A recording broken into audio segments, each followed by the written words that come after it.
Isinusulong ng ilang kongresista ang pagbuo ng SAL-N disclosure policies sa Kamara, Senado at Malacanang. Samantala, sunod-sunod na ang pagsasapubliko ng mga mambabatas ng kanilang SAL-N. Yan ang ulat ni Mela Lesmoras. Sa ngalan ng transparency at accountability, sunod-sunod na ang paglalabas ng kopya ng kanilang SAL-N o Statement of Assets, Liabilities and Net Worth ng mga mambabatas. Sa Senado, isinapubliko na ni Senadora Risa Ontiveros ang kanyang SAL-N, kung saan nakasaad na nasa higit 18.9 million pesos ang kanyang net worth.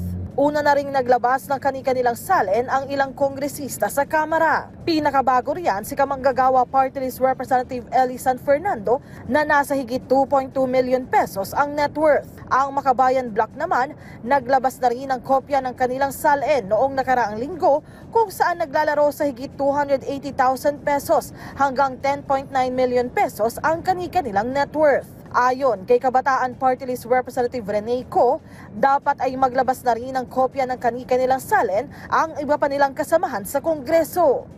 Kailangan nating i-welcome yung scrutiny ng public, no?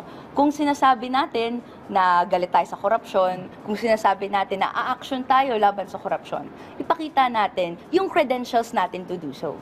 No? Pakita natin na willing tayo na maging proponents ng simple living. Para sa mas maayos na sistema, pabor din si Congressman Co sa naunang mungkahi na magkaroon na ng partikular na polisiya ang Kamara ukol sa pagsasapubliko ng mga SAL-N, gayon din ang iba pang institusyon. In favor po tayo dito. And sana hindi lang sa House, no? Sa Senate, sa Malacanang, sa iba pang mga agencies ay magkaroon din ng similar memo para ipakita nila, no, na nasaan ba ang pag-iimbak ng milyones, nasaan din yung ating mga opisyales na ino-observe yung Section 4H on simple living. Mela Lesmoras para sa Pambansang TV sa Bagong Pilipinas.